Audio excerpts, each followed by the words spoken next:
Well, Alan, here we are, middle of July, and you've made a couple of additions to the squad in the last couple of weeks. Nicky Hunt, who's just left Crewe. Yeah, Nicky, hopefully he'll be a fantastic thing for us. I looked at his video, the interview you'd done with him, and you can see what type of character he is, and that's what I got as soon as I made the first phone call with him. It's that kind of personality come across straight away, and that's why I wanted to try and bring the lad in, because you look at the experience, it's unbelievable what he's got, and it was something we're massively lacking on that back line, and his personality just come across brilliant on the phone, exactly what we need. And you do some digging, like you ask yourself to sweep the thread and see what he's like in the changing room and what he's like with the young lads, and everything that come back was really positive about him, and it's too good of an opportunity to turn down. It took some doing, by the way, and it didn't. And I'm not on about money wise. This is not money wise. This is just convincing the lad that it's a long way for him to travel, and we've got to try and manage that best for him and try and keep him fit. People probably were a bit shocked by it because I didn't like going to the region for it. But you look at this region, there isn't anyone with experience that I could have got for that. The money I got Nicky for, to be honest with you. Lads I was speaking to last year who did have the experience, far too expensive. And I had to venture further afield to bring someone in. And to be honest, Nicky was the first one who contacted me. He contacted me, told us he was free. He said he could bring something to the table massively, and he still had that hunger, desire to succeed, wanted to be part of a team that was pushing for promotion and progress, and we fitted the bill. And as I say, hopefully the kid will be a fantastic addition. He'll help the young lads, he'll help me and Daz, because we've got Will on the pitch. You can see him, Will's the leader on the pitch, but we'll lack that leader at the back there. We had done all season, and even when I was up at Blythe, we never really had one. We never had a leader as such in the back line, and we always lacked it. Me and Dad said if we had that leader that we're lacking, we could really push on. You look at other clubs have got them, do you know what I mean? In the region, Gated have got Mike, Spenny have got James, Curtis. So everyone's got them, and you need that kind of personality in the dressing room as well. And I think he'll be a great addition. Yeah. When you look at him last season playing for Crewe, he was a regular for Crewe, and they kept a lot of clean sheets when he was in the team. And it looks as if they've only let him go because they've got 6 other centre halves on the boots that they want to bring through. Yeah, the people, like you say, the people that speak to, they would have kept him if they were still in League Two. Yeah, we know that. They said they would have kept him, but because they've gone up a division, it's probably a little bit too much for him at his age. But age is just a number. If you're fit and you look after yourself, which Nicky does, you can see that. He's still in lean condition and he understands the game extremely well. You can't play 20 years in the pro game without actually understanding the game. So I think it's a real coup for the club to bring someone of his stature to the football club, and it just shows that we are moving in the right direction to be able to pull people from that far afield. And like I've said, it's not anywhere near what people will be thinking money-wise. It's this kid wants to play football and enjoy it.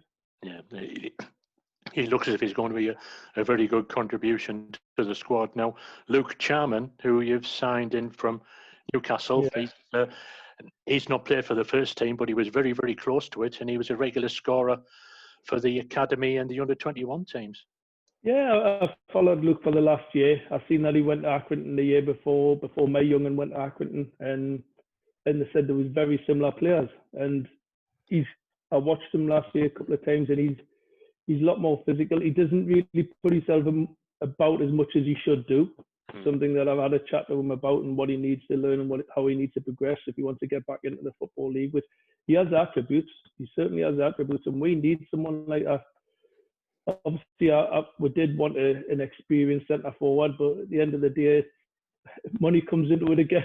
You can't run splashing the cash. You've just got to make sure it's done properly. And if I can work with this kid, he's got the right attitude. He's got all attributes. He's got lads that he knows in the changing room. He doesn't have to travel miles anyway to go. It's local to him. So hopefully that will help with him. And he wants to prove a point. And that's the first thing I said to him. What way do you want your career to go? And he wants to prove a point to people. He wants to show people that he is good enough to get back in the Football League. And hopefully we give him that platform. And I've said to him, if he bangs 12 goals in by Christmas, you never know what will happen in the January window. People could come and take them away, and we're not going to stop lads from progressing. We've said that if we progress on, great. We'll move on and bring someone else in. And he's still a young kid. He's got lots to learn. He has got lots to learn, but he's got all attributes that we needed that we never had in this squad last year. I think everyone's seen that. Big, he's powerful, he's decent in the air, and he scores goals. And that's ideal, isn't it? He's somebody who can take the goal scoring onus off Adam Campbell a little bit. Yeah, exactly. We put so much pressure on Cams to get the goals last year, and people have got to remember Cams had never played as a striker for 3-4 years until last season, and you've seen glimpses of it, how good he is in that position. He's so clever at it, but when they've got two big centre halves alongside Cams and he's constantly getting knocked, he's constantly having to come deep for the ball, there's no other one occupying the other centre halves, and we needed that. We missed that at times last year, and we tried our best to bring people in to help that, but we just couldn't find the right person. Hopefully Luke, if he's got loads of different attributes to his game, he goes long, he comes short, he mixes everything up, and that'll give Cams a chance to do what he does best. So that's 2 new faces in the squad. Are you planning on bringing any more in over the next couple of weeks? Yeah, I said to the fans, I've seen comments to saying when we're bringing players in, like I say, it's got to be patient. I could have signed loads of players in the first week. I've said to you many times I could have bought and been done and dusted, but that would have just left us with a similar squad of what I've got now, and a similar type of players. I've got to bring the right players to this football club that want to progress and that I feel are good enough to progress. And it takes time to get stuff organised. I think it took 6 weeks with Nicky. To be honest, when you're speaking to Nicky constantly, every other day I was checking what he was up to, and there was clubs in for him. I think you spoke to him yourself, and there was clubs in for him, and we managed to get that one over the line, which I was delighted with. Been speaking to Luke Charman as soon as he left Newcastle. Took a couple of weeks to get him sorted, so it does take time. It doesn't just happen. But there's been a lot of players that I have been speaking to, but they say there's not much you can do finances wise. You don't want to pay over the odds, and you've got to make sure that you bring the right personality in. And it's tough because you couldn't go and meet them really either. You know, with me being on furlough, you couldn't go and meet them anyways. So you had to bide your time, and I had to wait until lockdown was finished to meet Luke. And Huntley's coming up. He was going to come up this week, but we may be back in training on Saturday. So it's one of them at this moment in time. I like to meet players to see what they are rather than speaking to them on the phone, but it's been a very different time this trying to get players over the line. But as I say, there will be additions. Everyone knows that. We definitely need the goalkeeper. We know that. We're waiting on that. Possibly another attacking midfielder and the striker again. Because we still need what if injuries come about? We've got plenty of midfield cover.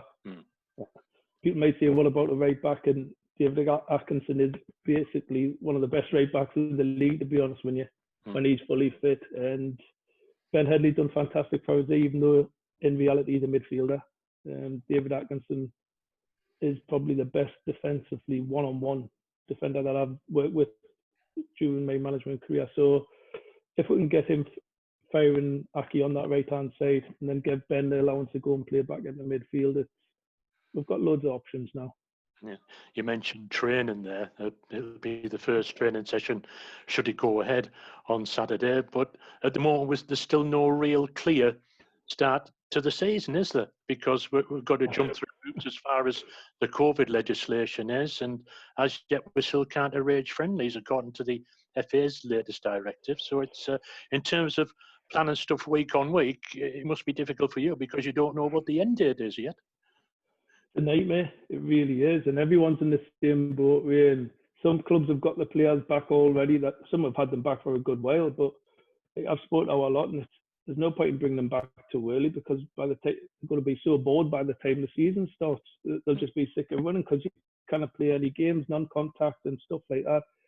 Yes, we can start doing that in August, where we can start playing friendlies and behind closed doors. But how many games do you want to get in? Because you don't know the start date of the season at this moment in time. They've suggested the 5th of September for us, but that's just a suggested date. We haven't got confirmation. We haven't got a clue when it's going to start. They put FA Cup dates out, but we've still got no guaranteed confirmation at this moment in time. And we've got to get that before we get the players back in and hopefully we'll find that out this week, because I want to try and get them back in on Saturday and get the legs moving. They've been chomping at the bit for the last month to get back in, but like I said, I don't want to bore the lads silly. I would imagine it's been quite tough training with the social distance stuff, because it can be quite tedious at times, and the lads just, how do you stop them from playing a game of football? No, at the end, they always want a game, right? At the end of the training session, they always want a game. So I would imagine it's probably happened elsewhere where they have had games when you weren't allowed it, but we can't take any risks. We've got to make sure things are done properly. And as I say, fingers crossed we'll get them back on Saturday. If not, it'll probably be the 1st of August. It all depends on this date. Yeah, when the season does get underway, whenever that might be, September or October, it looks as if you're going to be allowed to use 5 subs in a game instead of 3. So that means the bench next to you is going to have to be even longer. It's I don't want to say it too much, because it's just madness. It's these people that make stupid rules up. It was great during this time that was needed, because of the break. It was needed to help the teams to try and stop getting injuries, but it's just madness. I cannot understand it. You're going to change half your team in one game. It just doesn't make sense to me. But this is these at their fear, isn't it? They come up with stupid rules all the time, but you can't say it too much. You get into bother, as I am already. So it doesn't really matter what you say. But I'm not a fan of it. I think it's people being silly, to be honest with you. It's going to spoil the game a lot. And I think I've seen loads of comments. It's just going to be like pre-season friendly games. You haven't got a clue who started the game, and then you've got a different 5 on the pitch at the end of the game. 3's enough. 3's plentiful. Yeah, but never mind. At least now we can start to look forward to the start of the season, and let's hope soon that we see Darlington in proper action. Yeah, it's a big thing. It's getting exciting now. As I say, when I made the signings, when Nicky and Luke had confirmed, they both basically confirmed on the same date with me, and that gives a real buzz back again. It gives you that buzz back again, because you know what you needed, you knew what you were bringing in, and it's been quite bad, to be honest with you, this lockdown, especially the last month, because normally you're back at it, normally in the middle of pre-season games and everything, and you're back with the lads. It has been quite tough, but I would imagine the lads have probably found it tough as well. But as I say, they've been looking after themselves. Mark's been sending them runs to do. Danny's been contacting them constantly. So it's a big push that we can get this season started, and I think it'll give the lads a massive boost if we can get back on Saturday.